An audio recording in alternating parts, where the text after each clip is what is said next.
At the start of the Second World War, the British had a small army of professionals, but the French had a huge army made up of conscripts. Their army numbered in the millions. The French army was the only army strong enough and with enough men to face the Germans and defeat them. In World War I, the French army had been superb. Soldiers were brave and gallant, and like the British, they pioneered the use of the tank. But by the start of the Second World War, the French army had gone backwards, using horses to pull ammunition and supplies. They were even practicing making cavalry charges in case the Germans attacked. Unlike the Germans, the French army wasn't really motorised. It was relying on the horse. However, the French had tanks, and they were excellent tanks. Most of them were better than the German tanks. However, the French didn't know how to use them. Instead of having panzer units of tanks together, they would use them in small numbers. Unlike the French, the German army had motorised panzer units. These would consist of tanks, but also infantry to support the tanks, and the infantry would travel in motorised vehicles and trucks. That way they could keep up with the tanks. They also had artillery, which was pulled by motorised vehicles. This meant the German panzer units were very, very mobile, unlike the French. Instead of having motorised mobile units, the French were still pulling their artillery guns by horse, just like the First World War. The morale of the French army was also at an all-time low. They seemed interested in only fighting a defensive campaign, which was personified by their Maginot Line, a series of fortifications which had been built along the French-German border. However, these fortifications ended at the Belgian border, meaning the Germans could simply go around them. By attacking through Belgium, the Germans could simply avoid attacking the Maginot Line altogether. These underground subterranean defensive positions personified the French mentality in the Second World War. Defensive only. They were determined to defend France, but they weren't prepared to attack Germany. The Maginot Line fortifications basically housed hundreds of men. They would stay underground and man the gun turrets. They even had a train that operated underground, taking men to and from the turrets and back to their quarters where they were billeted. If the Germans attacked along the border, these men could hold up in these fortifications for months, possibly even years. They had enough supplies to keep them alive. But the Germans didn't intend to attack the Maginot Line. They would simply bypass it and bypass all the defences the French had built. If the Maginot Line fortifications had been extended all the way to the sea, they might have been effective. But the French were worried about cutting the Belgians off. So they stopped the fortifications short of the Belgian border, meaning the Germans could simply invade through Belgium and bypass the entire Maginot Line. The main French battle rifle was the MAS-36, and it was an excellent weapon, with a top effective range of up to 400 metres. It had a 5-round magazine and could be loaded with a stripper clip. It wasn't as effective as the short magazine Lee Enfield or even the German 98K, but it was a decent rifle and it was good enough for the French army. The French army also used the 1886 Lebel rifle. It was an outstanding quality rifle that packed a punch. It was solid and robust. Some people often ask why repeating rifles weren't used in World War II. Though they had a great rate of fire, repeating rifles were notorious for breaking down. They were also very hard to clean and weren't suitable to frontline World War I or World War II fighting. Bolt-action rifles like the Lebel were far more accurate at long ranges, and they were solid and much more effective in hand-to-hand combat. You could beat a man to death with the butt of this rifle. The rifle had an effective firing range of just over 400 metres. The Lebel fired an 8mm cartridge. Despite being a very old weapon, it was highly effective on the battlefield for the French army.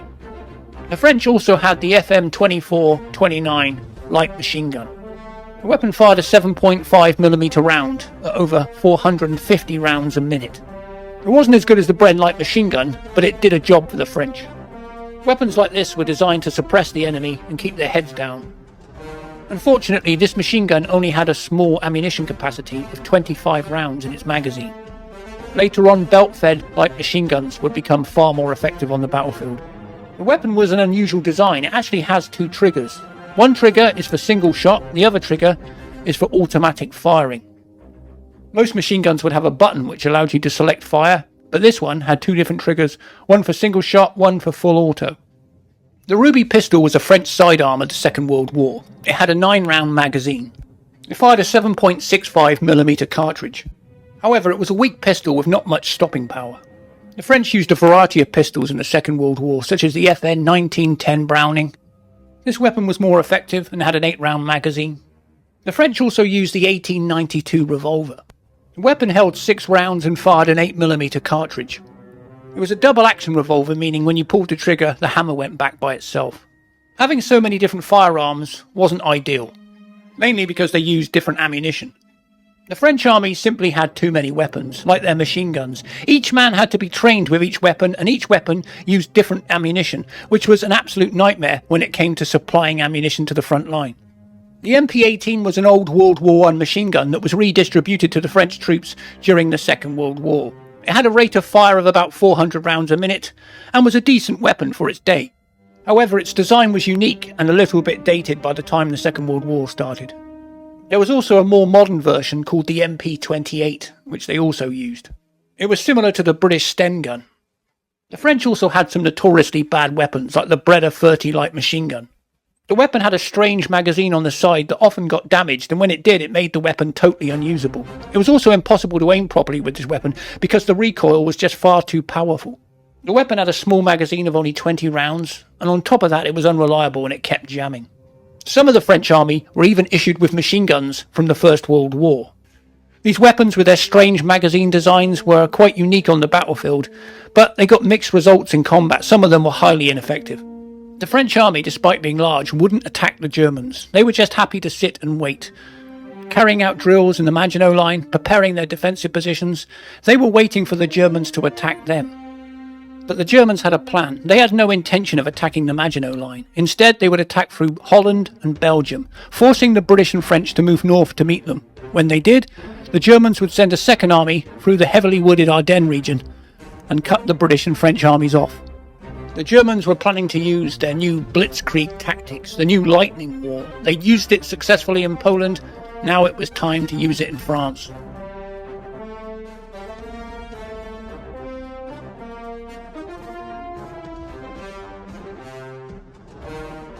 Meanwhile, the French army were having parades trying to boost the morale of the public and convince themselves that they were capable of defeating the German army. The French had over 3 million men, over 5,000 tanks and over 3,000 aircraft. On paper they were more than a match for the Germans, and with the British Expeditionary Force they had an extra 400,000 men fighting alongside them. But unlike the professional British army, the French had an army of conscripts. These were men who were forced to sign up and forced to fight if necessary. They didn't always want to be there. It was a form of national service, but with the Germans closing in, the French needed every man they had in a uniform.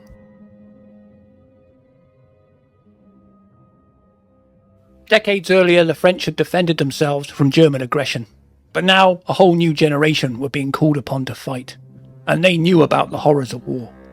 It had been 22 years since the end of the war between Germany and France, 22 years of peace, but now France and Germany were at war once more. The call to arms went out, and all men of all ages came forward to fight.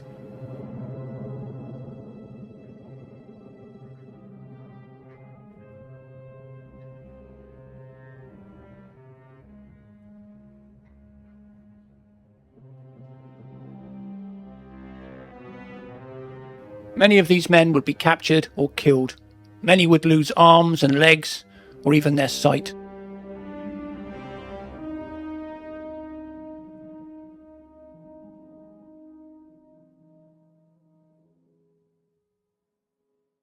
Despite the threat of imminent invasion, the French people carried on with their lives as best they could.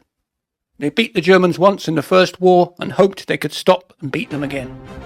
The French army had some excellent tanks. One of them was the Hotchkiss tank.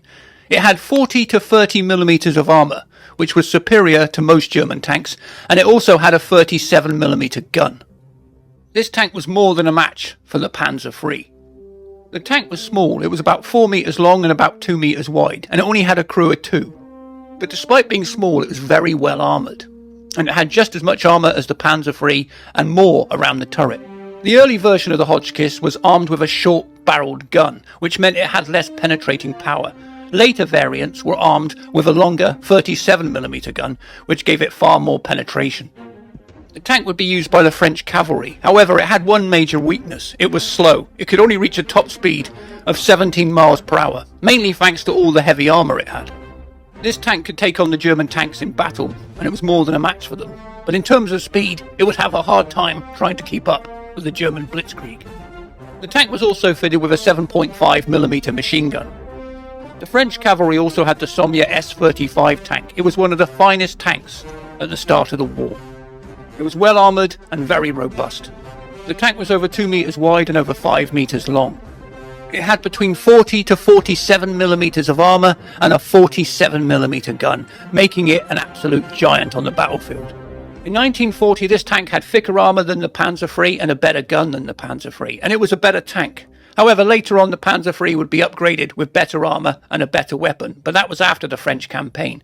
But this tank had great armour. But the armour came at a price. It had a top speed of 25 miles per hour, and it had a crew of 3. A driver, a radio operator, and a main loader and gunner. But that wasn't ideal because it was a lot of work for 3 men to do. Most German tanks, like the Panzer III, had a much larger crew. There was no doubt the French army had great tanks. The question was, did they know how to use them on the battlefield? During the German attack, some French tanks went into battle without infantry support, and a tank without infantry support is vulnerable. German infantry can get close enough and destroy the tank with improvised explosive devices at close range. And whereas the Germans concentrated their tanks in panzer units and used them as spearheads for their army, the French didn't. In fact, at times they often used their tanks in small numbers, and it wasn't particularly effective. And unlike the panzer units that were there to support the tank attacks, the French didn't have enough support for their tanks. Sometimes they found it impossible to recover abandoned vehicles, having to leave them behind on the battlefield. With thicker armour and a more powerful gun, the S-35 was one of the most powerful tanks on the battlefield, and more powerful than any German tank. But during the German invasion, Erwin Rommel managed to surprise and ambush a bunch of these tanks, and he used his smaller panzers to get in close and fire at point-blank range, penetrating the thick armour of the S-35 and knocking them out. By the end of the day, Erwin Rommel had won the battle and destroyed a number of these tanks. He'd simply ambushed them using superior speed and manoeuvrability at close range. That was the weakness of these tanks. They weren't particularly mobile, and at close range, the panzers were smaller, faster, and could run circles around these tanks, firing as they did. The French may have had good tanks, but they could still be destroyed by the German aircraft. Stuka dive bombers would dive down and drop bombs on these tanks and destroy them on the ground. On top of that, the Germans learnt to use their anti-aircraft guns, the 88, as an anti-tank gun to penetrate the armour. The French army also had the Char B1, one of the greatest tanks of the Allied army. It was a unique design with 2 guns, one in the turret and a bigger gun in the body of the tank itself. The tank weighed 28 tons and was over 2 meters wide and over 6 meters long, and it had a crew of 4. The tank had a 47mm gun in the turret and a 75mm howitzer. It also had 2 7.5mm machine guns and armour ranging from 40 to 60mm. On paper, this tank was superior to any German panzer tank. However, it was slow, with a top off-road speed of only 17 miles per hour. The tank's biggest strength was its 75mm howitzer. However, that was also its biggest weakness. The turret couldn't hold a gun that big, so they stuck the gun in the body of the tank. But this meant if you wanted to attack the enemy, you had to face them. You had to turn the entire tank to face the enemy in order to use the 75mm gun. It couldn't rotate like a turret. It could only go up and down. The tank armour was also bolted on. This was a major disadvantage. When the tank was hit, the bolt heads would be sheared off and the bolts would fly around inside the tank, turning the men inside into bloody pulp. The bolts would fly around inside the tank like shrapnel, killing the crew. But despite its weaknesses, it had 2 big guns, and it was more than capable of destroying any German tank. With powerful tanks like the Char B1 and the S-35, it seemed like the German army had met their match. It looked like the French had better tanks, with thicker armour and bigger guns. However, the German army had men like Heinz Guderian.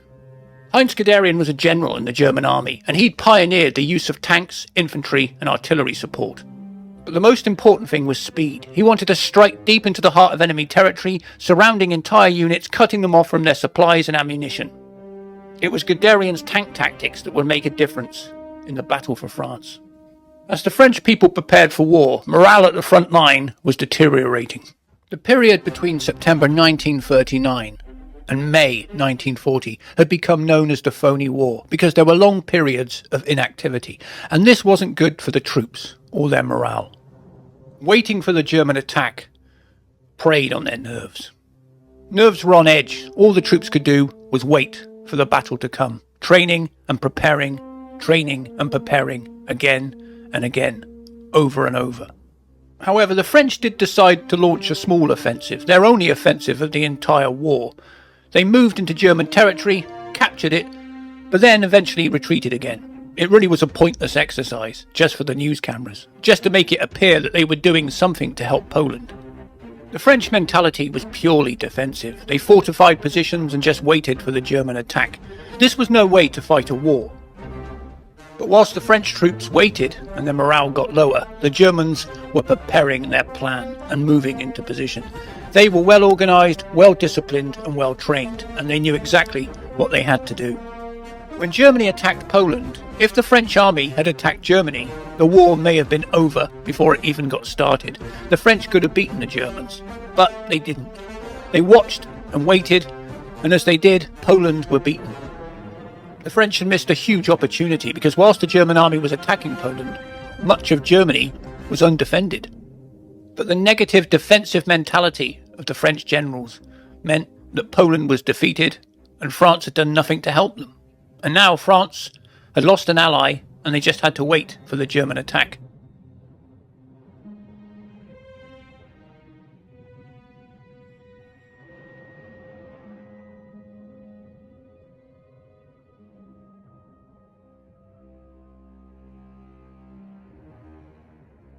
The French national mindset was wholly defensive. They were determined to defend French soil, but they weren't prepared to take the fight to the enemy. The British generals had more offensive ideas, but this was France's country, so this was France's show. They had the biggest army, so their generals called the shots. The commander of the French forces was General Gamelin. He was a disastrous commander for the French army. He was reluctant to even visit his troops and inspect them, and he spent most of his time at command headquarters. Amazingly, his headquarters had no radio or telephone communications whatsoever. Messages had to be sent by motorcycle. Most of the French generals and commanders were over 80 years old. Their tactics and military thinking were way behind the times. They lived in the past. They were preparing for a World War I style battle. The winter of 1939-1940 was one of the worst in recorded memory. The morale of the French troops sunk deeper into the boredom, mud and squalor of the trenches as they waited for the inevitable German attack.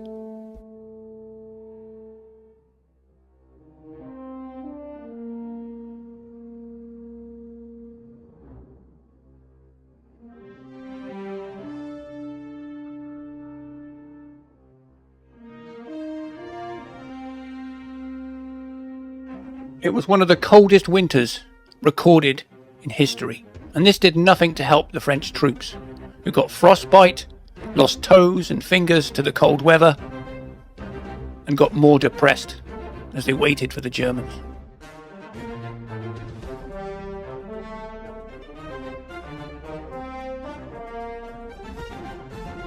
General Gamelin had a disastrous command of the French army. He seemed to have little interest in what was going on with his men, and he seemed to have little knowledge of what was actually happening around him. As the French waited, Poland had been conquered and the Germans also invaded Denmark and Norway, and they were preparing an airborne invasion of Holland. They were going to drop paratroopers behind enemy lines and try and capture the bridges so they could link up with their forces. While all this was going on, the French did nothing but wait for the inevitable German offensive.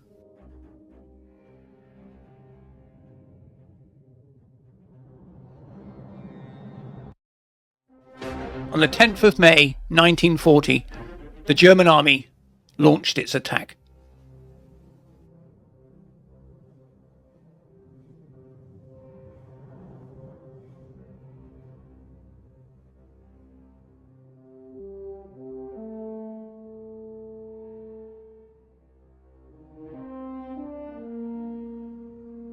One of the main German objectives was to invade Holland. They did this by capturing the bridges. The Germans dropped paratroopers into Holland. The paratroopers landed, assaulted the bridges, killed the Dutch troops guarding them, and held the bridges, holding off counterattacks until the German army could link up with them.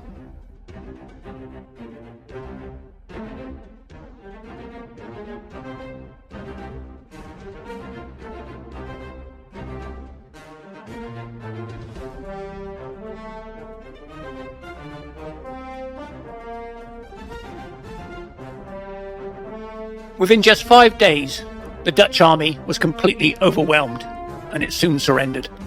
The Germans also invaded Belgium, attacking their fortresses, destroying them, and killing their troops. The German army had captured the greatest fortress in Europe, Abenhemmel. Gamelin responded to this attack by sending the entire British Expeditionary Force and 40 French divisions north into Belgium to meet the Germans. This was exactly what the Germans wanted.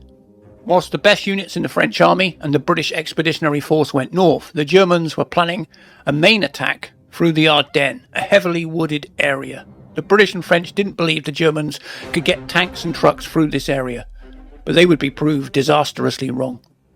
At the time, the British troops had no idea they were marching directly into a trap. And as they moved north with the French army, refugees began to impede their progress on the roads. In Belgium, many troops had died inside their fortifications trying to hold back the German tidal wave. They were trapped and buried alive when the fortifications and bunkers were destroyed and collapsed on top of them. The Germans had already seized control of Luxembourg, and their advance through Holland and Belgium seemed unstoppable.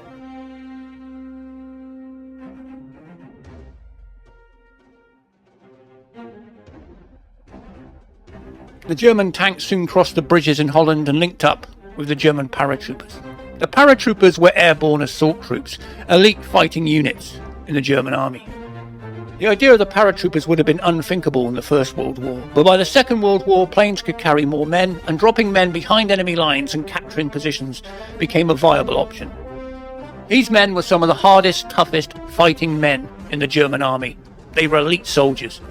Because the Germans attacked first, they had the advantage. They were on the offensive, so they could attack and drop bombs on French airfields, destroying French planes on the ground.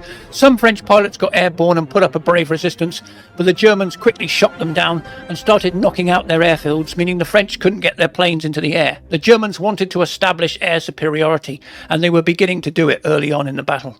In the first few days after the attack, 50 Allied airfields had been attacked and destroyed. Hundreds of planes had been destroyed on the ground before they could even get airborne. This was the price the French paid for waiting for the Germans to attack them. As the German army swept through Holland and Belgium, the British Expeditionary Force and the French army moved north to meet them. But as they did, the Germans were planning to attack through the Ardennes behind them, cutting the British and French off by racing to the sea. The German Air Force started to clear a path by bombing the light French troops based around Sedan and the Ardennes region. The Germans would still have to cross the Meuse River, but they had a plan to do that. The French desperately tried to stop them by destroying all the bridges. However, they left one bridge intact. And General Erwin Rommel found it and began to cross the Meuse with his panzer unit. The French generals had been taken completely by surprise. The Germans had found a way through the Ardennes region and now had crossed the Meuse, and they were pouring into France, behind the British and main French army. The best French troops were moving north with the British, but the French troops around Sedan and the Ardennes region were poorly trained and poorly equipped. They were reserve forces. They were not expecting to be attacked, and they were taken completely by surprise. They were ill-prepared and unready for the German panzer force.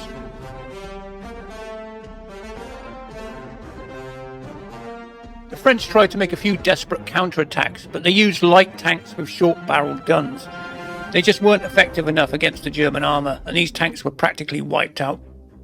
Soon panzer units were crossing the Meuse and pouring into France, surrounding French divisions and cutting them off from their supplies. The 12th of May saw the biggest tank battle so far as the French and German armour clashed. The Germans lost 160 tanks, the French lost 105. But despite this, the Germans couldn't be stopped, and the French ended up withdrawing from the battlefield. General Erwin Rommel himself attacked a bunch of French tanks, ambushing them at close range and wiping them out to win a famous victory. Rommel would force his troops to move day and night without rest as quickly as possible in an attempt to reach the sea and cut off the British and French. By the 17th of May, General Erwin Rommel claimed to have taken 10,000 prisoners for the loss of only 36 men. On the 15th of May, General Guderian's motorised infantry fought their way through the 6th Army and ended up surrounding the 9th Army, which soon surrendered en masse. Before the British Army had even fired a shot, the French Army had been thrown into confusion by these spearhead panzer attacks through the Ardennes and Sedan. German engineers were soon building more bridges across the Meuse River to allow more German tanks into France. The Battle of Sedan would turn into a disaster for France, as the German panzer spearheads cut into their country. Many German panzer units simply followed the river towards the sea in an attempt to cut off the main French and British army that were still heading north.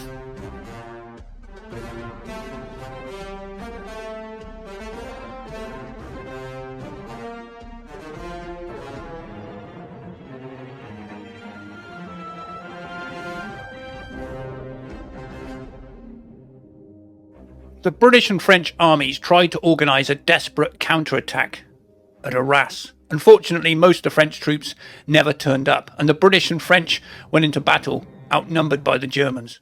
At the start of the battle, the British overwhelmed the Germans, who looked like they were overstretched. The British tanks had good armour, and they destroyed the panzers and advanced on Rommel's forces.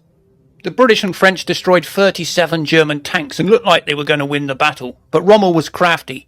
He decided to use his 88mm anti-aircraft gun as an anti-tank weapon, and with the superior range, he could knock out the British tanks one by one. Thanks to the 88mm gun and Rommel's quick thinking, he was able to stop the British attack, destroying 74 French and British tanks and inflicting over 500 casualties, winning the Battle of Arras. The British Mark I Matilda tank was small, cramped. It had good armour, but it was armed only with a machine gun. It was good for supporting infantry, but useless against fighting other tanks. It was under 5 metres long and 2 metres wide and had a crew of 2. The tank was armed with a 303 Vickers machine gun. The Matilda Mark II tank was a superb fighting machine. It had a decent gun and sturdy armour. At the Battle of Arras, the Matilda tank outgunned the German panzers. It had thicker armour than the Panzer III and a superior gun. The tank was over 2 metres wide and over 5 metres long. It had a 40mm gun, a 7.92mm machine gun, and in some places the armour was almost 70mm thick. However, all this armour made it slow. It had a top speed of 15 miles per hour. However, at the Battle of Arras, this tank had scared the Germans. It had a 40mm gun, so it could hit the Panzer III before the Panzer III got within range. It also had thicker frontal armour, so it could survive a direct hit, unlike the Panzer III. The Germans were losing the battle. If it hadn't been for Rommel's quick thinking using the 88mm as an anti-tank gun, he probably would have lost. But even the thick armour of the Matilda couldn't survive a direct hit from an 88mm gun. The 88 gun was designed to shoot down planes, so it could easily fire across the battlefield and destroy any tank at long range with impunity. It may not have been designed as an anti-tank gun, but the 88mm would become the greatest anti-tank weapon on the battlefield. The British also had the Cruiser Mark I. It had a crew of 6, a commander, a gunner, a loader, a driver and 2 machine gunners. The tank was 2.5 metres wide and 5.8 metres long, and it was armed with a 40mm gun. Cruiser tanks were designed to be fast, and this had a top speed of 25 miles per hour. However, it only had 14mm of armour. It was fast but vulnerable to enemy tanks, but it did have 2 machine guns. As well as the Cruiser Mark I, the British had the Cruiser Mark II. The Cruiser Mark II had a crew of 5, a commander, a gunner, a driver, a loader, and a machine gunner. The tank was 2.5 metres wide and 5.59 metres long. The tank had 30mm of armour and a 40mm gun. It was much better protected than the Mark I. But the extra armour made the tank a lot slower. It only had a top speed of 16 miles per hour. The British also had the Cruiser Mark III. It had a top speed of 30 miles per hour, but it had very little armour. The tank was 6 metres long and 2.5 metres wide. It had a crew of 4, a commander, a gunner, a driver and a machine gunner, but it only had 14mm of armour. Most of the Cruiser Mark III tanks were easily destroyed on the battlefield by the German panzer units. However, the Mark III did have a 40mm gun. The Cruiser Mark IV was a vast improvement. It had 30mm of armour and a 40mm gun. It could also reach speeds up to 30 miles an hour, making it a well-armed, fast tank with decent armour. The other cruiser tanks were either too slow because they had too much armour, or they were fast but they didn't have enough armour. But the Mark IV had just enough armour, a decent gun, and was fast. The Vickers Mark II medium tank was hopelessly outdated by the start of the Second World War. It only had between 6 and 8mm of armour, and it was slow. It had a top speed of 15 miles per hour, but it did have a 47mm gun and 4 machine guns, but it was extremely underpowered and struggled on slopes and hills. There was also a door in the side of the tank, which made it a weak point for the armour, and the enemy could target that door and easily destroy the Vickers tank. If you were in a tank when it got hit, you had seconds to get out before it caught on fire and exploded. Many men burnt to death inside tanks. It was like being trapped in an oven. The German panzer units may have been the spearhead, but the rest of the German army marched behind. And French civilians were shocked, confused and scared as they saw German trucks and German troops marching through their villages. As the German panzer units raced to the sea to try and cut off the French and British army, the rest of the German army was following on behind, and the British and French decided they had to stop it, so they launched an attack from the air. The British and French Air Force launched desperate raids against the bridgeheads over the Meuse River in an attempt to try and stop the German flow of troops into France. It was a desperate move, and the Germans had already had time to set up air defences and 88mm anti-aircraft guns. They also had the German Air Force, the Luftwaffe, and they swarmed all over the British and French planes and shot them down. It was the worst day in the RAF's history. They lost half their planes in this desperate attack. And by the end of the day, it was obvious that the Germans had full air superiority and that the Luftwaffe controlled the skies over France.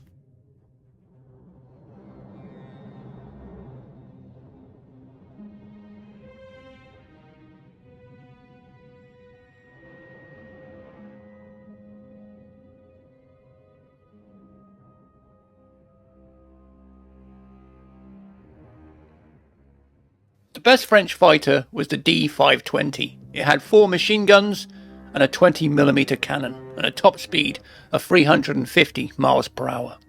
The plane was 8.6 metres long and had a wingspan of 10.2 metres. During one battle, these French fighters shot down 10 German planes, including 2 Bf-109 fighters. And by the end of the French campaign, these French fighters had shot down 114 German planes for the loss of only 85. But it still wasn't enough to turn the tide of the war. Another French fighter was the MB-151. The plane had 2 machine guns and 2 cannons and a top speed of 316 miles per hour. The plane was 9.1 metres long with a wingspan of 10 metres, 0.54. This plane was an excellent gun platform. It was rugged and robust and could take a lot of damage, but it was really no match for the Bf-109 fighter. The French 451 heavy bomber was one of the best bombers in the French campaign.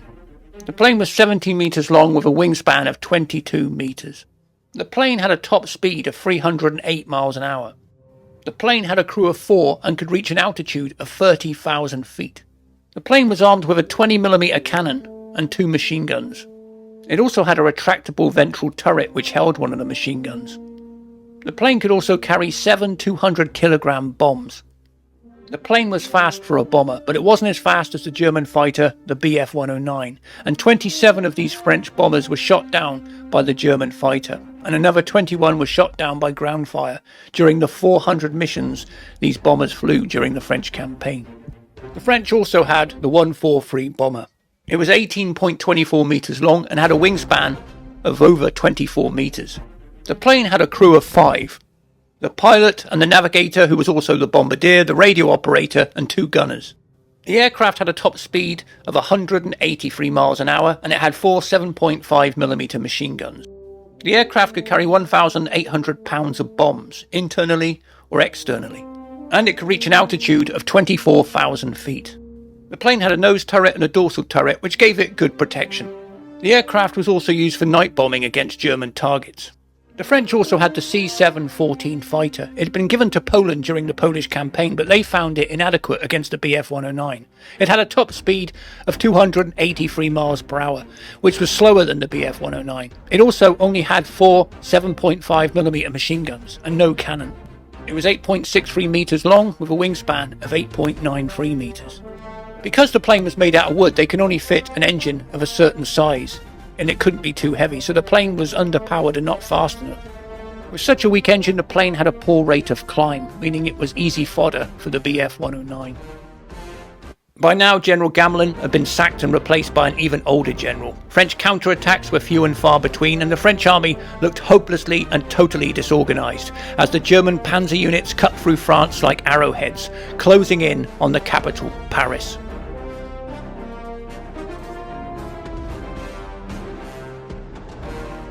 As news of the German advance reached Paris, the people of the city began to flee in panic.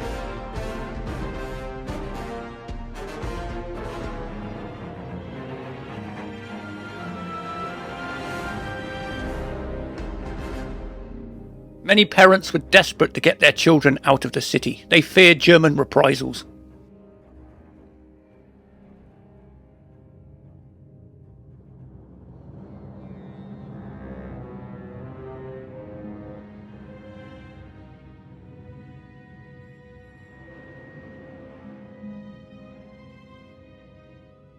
The apparent ease and quickness of the German victory had stunned the people of France. The French government became obsessed with rounding up anyone who didn't have the right documents in case they were a German spy.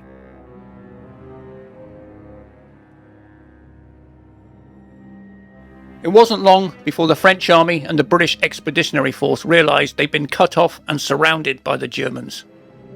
And it wasn't long before they heard Holland and Belgium had surrendered. As the French generals struggled to build up an army and create new defensive lines, they were unaware the Germans had already passed them. French communication was poor, and they had no idea of the actual situation on the front lines. During the battle for France, many French soldiers died fighting, putting up brave resistance in defence of their country, trying to hold back the German army. But it was too late.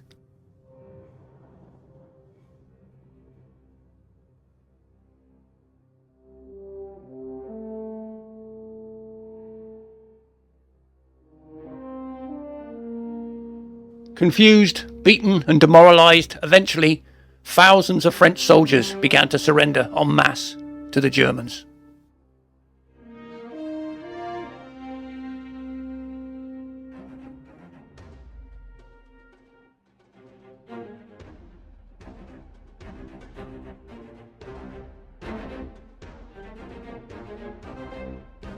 The long phony war, the defensive tactics, the outdated equipment and tactics and the poor leadership of their generals, all these things had come together to shatter the French mentality and undermine the French army. But it was the sheer speed of the German blitzkrieg lightning war attack that had taken them completely by surprise. The British and French had lost over 73,000 men and 240,000 had been wounded. The Germans also captured over 1,700,000 men, mainly French. The Allies had also lost 2,233 aircraft and 1,749 tanks. It wasn't long before the French generals were in a full negotiation to surrender with the German army. And the British realised they had to escape France before it was too late. But the roads were packed full of refugees fleeing the German army.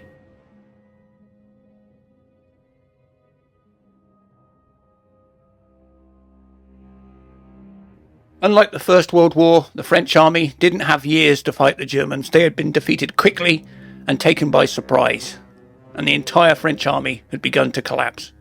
It had only taken 46 days for the German army to crush the French. 1 month, 2 weeks, and 1 day. It was a disaster for France and its people.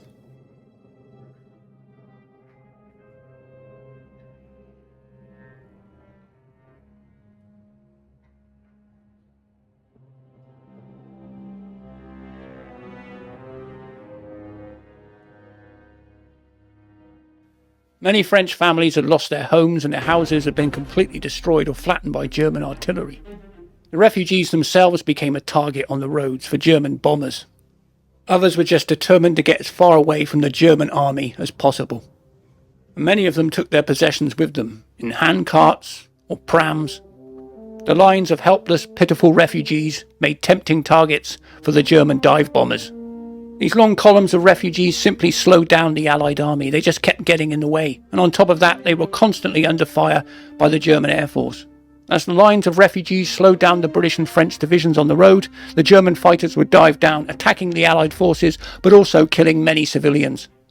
Many corpses of dead people would lie at the side of the road, covered in flies and bloated, laying there in the sun.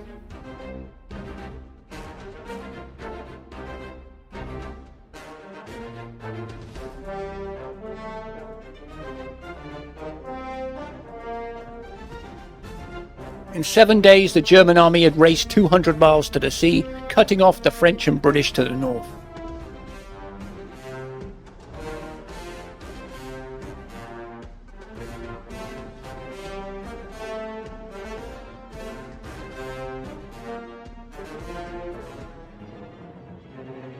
The main British and French army was now completely surrounded, with their backs to the sea, as the Germans moved in.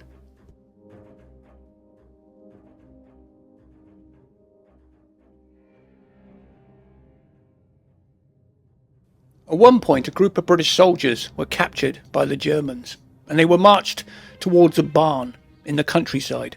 Eventually, the German soldiers forced the British into the barn, but their officer protested, so they took him outside and ordered him to get on his knees. He refused, so they shot him in the back of the head.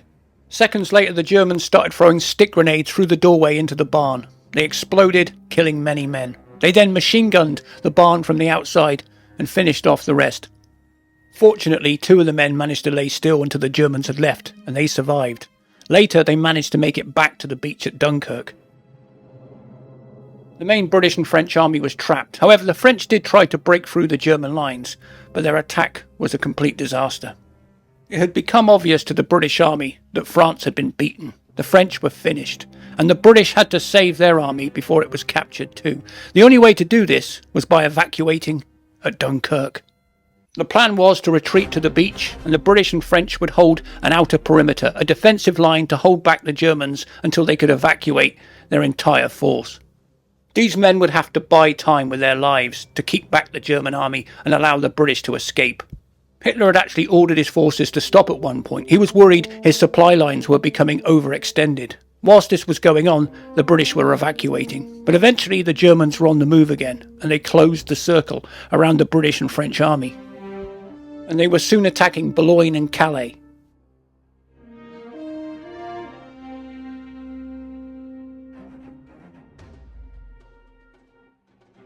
On the 31st of May, Lieutenant Colonel Marcus Irvin Andrews and his men were given the job of holding back the Germans around Dunkirk. They had to defend a patch of ground, and they did, even though they were completely outnumbered and under fire from artillery and mortar positions. Eventually the Germans made a successful counterattack, and Andrews asked his men for volunteers.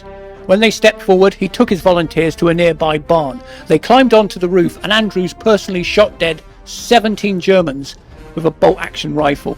He then shot dead many more with a Bren gun. Andrews and his volunteers held back multiple German attacks. Eventually the building they were using was hit and destroyed by mortar fire, and Andrews ordered his men to retreat, but he sent his wounded men back first, and he stayed behind with 8 men and held off the Germans. Eventually Andrews and his men were out of ammunition and completely surrounded. He'd saved the lives of his wounded soldiers, and now he had to get the rest of his men out of there, and he did. He had to cross rivers, and he managed to wade through water up to his chin for over a mile, leading his men back to safety and back to British lines. It was for these heroic actions that he was given the Victoria Cross, the British Army's highest medal for valour. It wasn't long before the British had reached Dunkirk beach and began their evacuations on ships. Many ships were sunk or torpedoed, and the British were a target on the beach for the Stuka dive bomber. The troops would have to look to the skies, and they wondered where their air cover was. They were looking for RAF planes to protect them, but the RAF were nowhere to be seen. However, the RAF were there. However, they were trying to draw the German fighters away from the beach, fighting them out at sea. This tactic was the best way to protect the troops on the beach. However, at the time the troops didn't understand this. They just assumed they'd been abandoned by the Royal Air Force. At the start, the evacuation was very well organised. The British Army liked to do things by the book, and they had their soldiers lined up in neat rows. But they couldn't get out to the ships because the water was too shallow, and the ships just couldn't get close enough to the beach. So they had to use a pier to load their men onto ships. This was called the Old Mole, and men had to line up along this pier and wait their turn before they could board one of the vessels. Of course, some men used a rowboat and simply rowed out to one of the ships. As the men lined up on the beaches, they had no cover whatsoever, and as they anxiously waited their turn to board the ship, they learnt to fear one noise, the sound of a Stuka. If they heard a Stuka siren, they knew a German bomber was coming down on their position. The sound of a Stuka attack was terrifying to the British troops, whether they were on the beach or on a boat at sea. It didn't matter. There was nowhere to hide.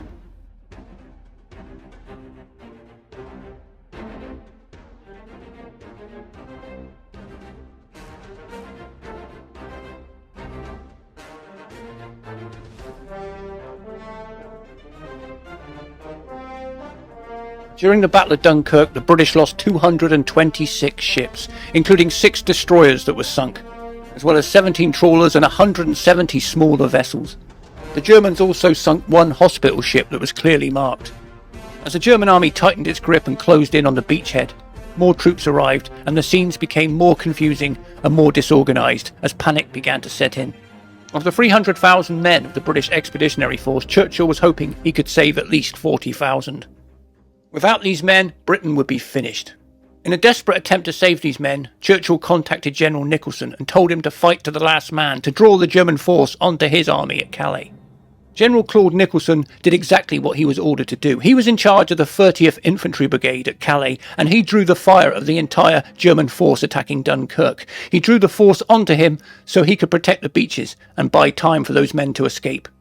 By doing this, his unit took horrific casualties. He was under attack by German bombers, artillery, tanks, and also mortars. His headquarters was destroyed, and the Germans called upon him to surrender. He said, "If you want Calais, you're going to have to fight for it." During the Battle of Calais, the Light Division and the 60th Rifles fought magnificently. By the end of the battle, there were only 30 men who weren't wounded. Eventually, General Nicholson himself was captured by the Germans. He would later die in captivity in 1943. Nicholson and his army of 4,000 men had held back the Germans for 4 days with intensive street fighting. Other units such as the Durham Light Infantry also held back the Germans, fighting bravely. The Royal Norfolk Regiment was also given the job of helping to hold back the Germans, but eventually some of their men were captured. Strangely, the Germans removed their dog tags. These men had fought for 17 days with virtually no sleep and hardly any food until they were exhausted and they ran out of ammunition. After these men surrendered, the Germans took their dog tags, marched them to a field where there was a machine gun waiting, and then the Germans opened fire. Private Bill O'Callaghan faked his own death. He got a bullet through the tunic and lay there, pretending to be dead. He could hear the screams of his men as the Germans walked round, shooting the survivors and bayoneting anyone they thought was still alive. Another survivor was Private Brett Pooley, and eventually the 2 men lay there until it was dark and raining and the Germans had gone. Pooley had been shot in the leg and his bone was shattered. Callaghan had been shot in the arm, but despite this, he dragged Pooley across a field, narrowly avoiding a barn full of SS soldiers who were cooking food. Eventually, both men were exhausted, but they were found by a local French woman who took them in and treated their wounds. Eventually, she hid both men in a pigsty so the German troops wouldn't find them. The Waffen SS were responsible for this massacre.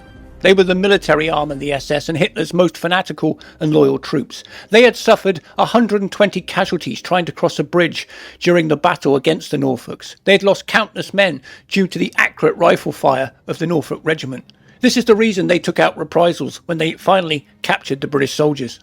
Years later, the captain that ordered the massacre was tracked down in a British POW of war camp, and he was put on trial for war crimes and found guilty, and was executed in 1949. Both Callaghan and Dooley survived the war and lived into old age, having families of their own. The 2 men had a bond they would share for the rest of their lives, but they could never forget the lives of the men they'd lost.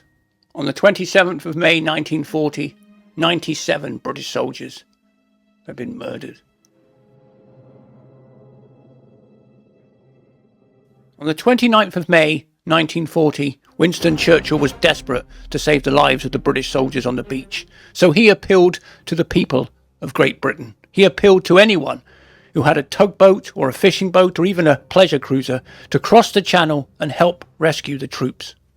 In an act of incredible national unity, the British public answered his call, and anyone with a boat sailed it across the channel, risking their lives in a desperate attempt to rescue the British Expeditionary Force.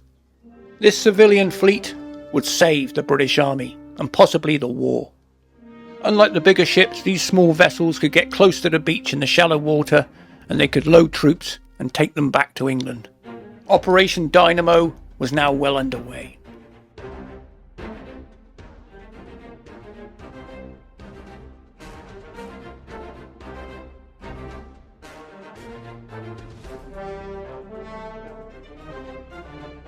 Thanks to the Royal Navy and the little ships, the British managed to save over 330,000 men. On top of that, a number of French troops were also evacuated. They would carry on fighting as part of the British Army. The British were quite ingenious. They even parked all their trucks together to create a pier, which allowed them to load men onto ships far out at sea. Sadly, during the evacuation, many ships were sunk and many men were trapped inside the ships, and they drowned and died. If the ships weren't sunk by dive bombers, they were often sunk by submarines returning to Great Britain. These ships were often overloaded, packed with men, and there was a great loss of life when they were sunk. Waiting for your turn to board a ship would have been a very anxious wait, not knowing if you were going to make it home or be captured by the Germans. During the final days of the battle, the soldiers that had been holding the line, when they ran out of ammunition, finally made a break for the beach at the last moment. Many of them stole trucks and vehicles and drove them as fast as they could to the beach until they ran out of fuel and walked the rest of the way in a desperate attempt to get on the ship so they could get back home. The British may have saved their men, but they couldn't save their equipment. They'd have to leave their tanks and trucks behind. This would be a disaster for Great Britain, because it would mean they didn't have enough equipment to fight the Germans, and it would take years for them to build up their army again. But even though they'd lost their equipment, at least they had their soldiers back. These men were exhausted, demoralised, defeated, but they were alive, and they were home.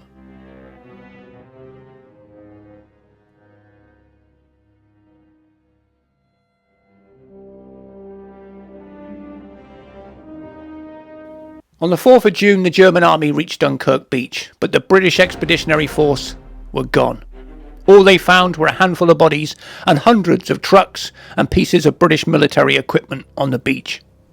Adolf Hitler proclaimed it the greatest day in the history of the German army. But others saw it differently. Some blamed Goering and the Luftwaffe. They'd failed to stop the British evacuation at Dunkirk, and now the British Expeditionary Force had escaped. Some generals were furious and they blamed Adolf Hitler behind his back. He had delayed too long before attacking the troops at Dunkirk. The British army may have been saved, but all their tanks, trucks and pieces of equipment had to be abandoned and left behind. This would hamper the British for the next few years, and they would be forced to borrow American equipment to fight the Germans. But the most important thing was the British army had escaped. They didn't have enough men to beat the Germans on their own, and the French looked like they were going to surrender, so the British had no choice but to save themselves. They couldn't afford to be captured, or they would be out of the war. And if France fell, these men would be needed to stop the German invasion of Britain. As the German army moved closer to Paris, the French army put up a fierce fight, but it was too little, too late.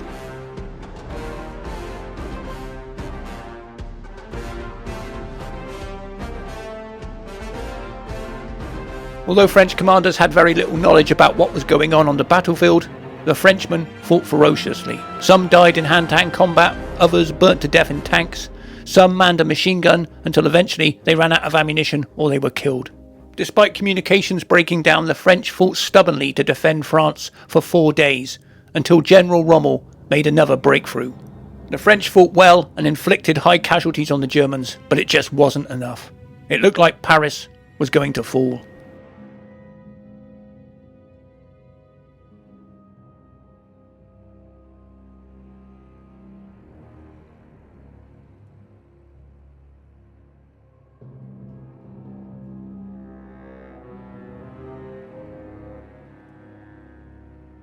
Despite fierce resistance, once General Rommel made his breakthrough, the French knew the battle was over, and so was the war. The question was, would they carry on fighting and watch Paris, this historic city, be destroyed, or would they surrender and try and save Paris?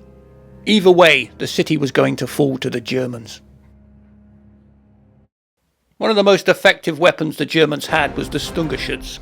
It was basically a piece of mobile artillery, and it wasn't a tank, although it had tracks. It had a gun inserted into the body of the vehicle, and it had a crew of 4, a commander, a gunner, a loader, and a driver. The vehicle was cheaper to build than a tank. It used the body of the Panzer III, but without a turret, it couldn't turn its gun. The gun had to face forward. This meant the vehicle could only engage enemies head-on. Later, this vehicle would be fitted with a longer barreled gun, and it would become one of the greatest tank killers of the Second World War. But in 1940, it was only fitted with a short barreled gun, which was really for high explosive. So this was really a weapon designed as a piece of mobile artillery to support the infantry. The vehicle was 6.85 metres long and 2.95 metres wide, and it was also armed with an MG-34 machine gun. In some places the front armour of this vehicle was 18mm thick, but in other places it was only 16mm thick. The vehicle had good armour at the front, but the lighter armour on the sides and at the rear was a lot thinner, and this gave the vehicle less armour, but it also made it faster, so it could reach a speed of 25 miles per hour. These weapons were cheaper to build than tanks, but still highly effective on the battlefield. During the French invasion, the German army was divided into three main groups. Army Group A was commanded by General von Rundstedt, Army Group B commanded by General Bock, and Army Group C commanded by General von Lieb.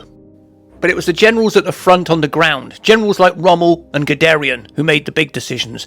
They could see which way the battle was going, and they could alter their tactics accordingly. General Erwin Rommel and General Heinz Guderian were two of the greatest commanders in the German army. It was their blitzkrieg tactics that had torn France apart. These two men represented a new style of modern military commander. They would use fast, aggressive tactics to cut through weak points in the enemy line, getting behind divisions, surrounding them, cutting them off from their ammunition and supplies, and neutralising them. These two modern, mobile commanders had defeated the World War I style static, outdated, dithering generals of the French army.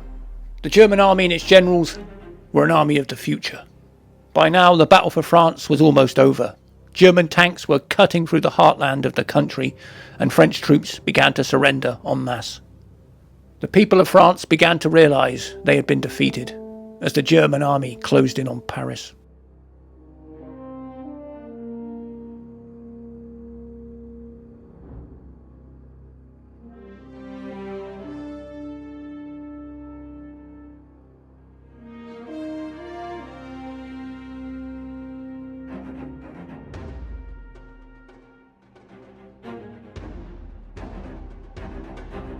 On the 15th of May, Holland surrendered. On the 28th of May, Belgium surrendered. And on the 22nd of June, France and its army surrendered.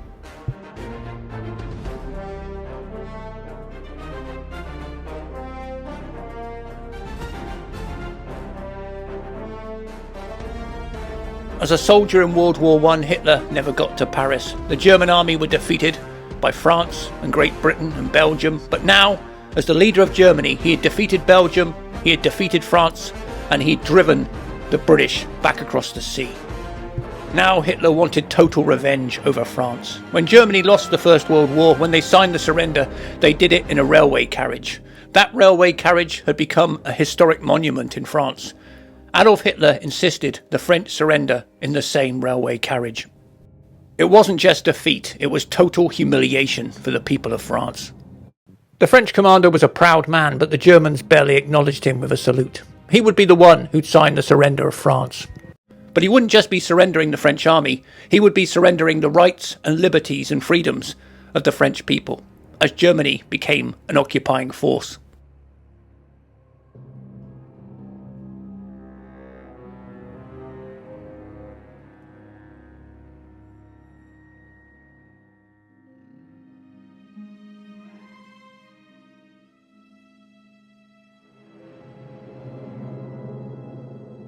Once France surrendered and the documents were signed, Hitler ordered the railway carriage destroyed.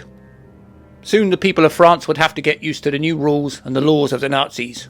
It would become a new age of fear. And the tyranny of the Gestapo would cast a long shadow over France.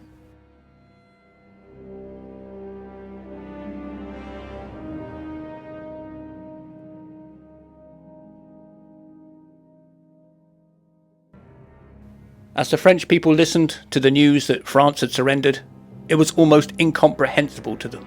They had been defeated. France would be an occupied country.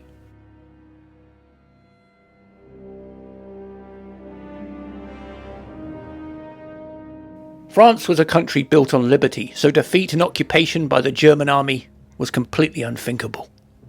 France had lost its freedom, but many young men would join the ranks of the resistance, and they would fight and die for that freedom over the next few years.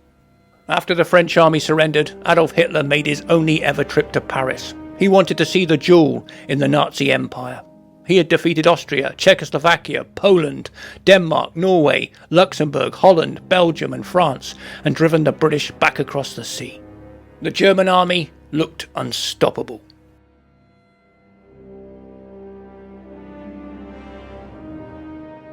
Paris was Hitler's prize. It eluded him in the First World War, but now the Germans occupied France, and Paris was under Nazi control. During the French campaign, the German army had lost 27,000 men killed in action. 111,000 were wounded and 18,000 were missing. They had lost 822 tanks and 1,236 aircraft. As Hitler toured the city, he insisted the Germans have a parade through the Champs-Élysées. He wanted the people of France to see the German army that had defeated them. It was the ultimate humiliation. To make matters worse for the French, the south of France started its own Nazi government. They became known as the Vichy French. They were nothing but a Nazi puppet regime, but they joined forces with the Germans.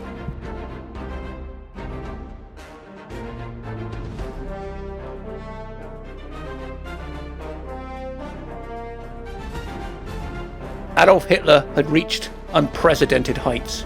He had conquered Europe and had France completely under his control. He was now the master of the continent. As the German army marched through the Arc de Triomphe and down the Champs-Élysées, the French people could hardly believe it was happening.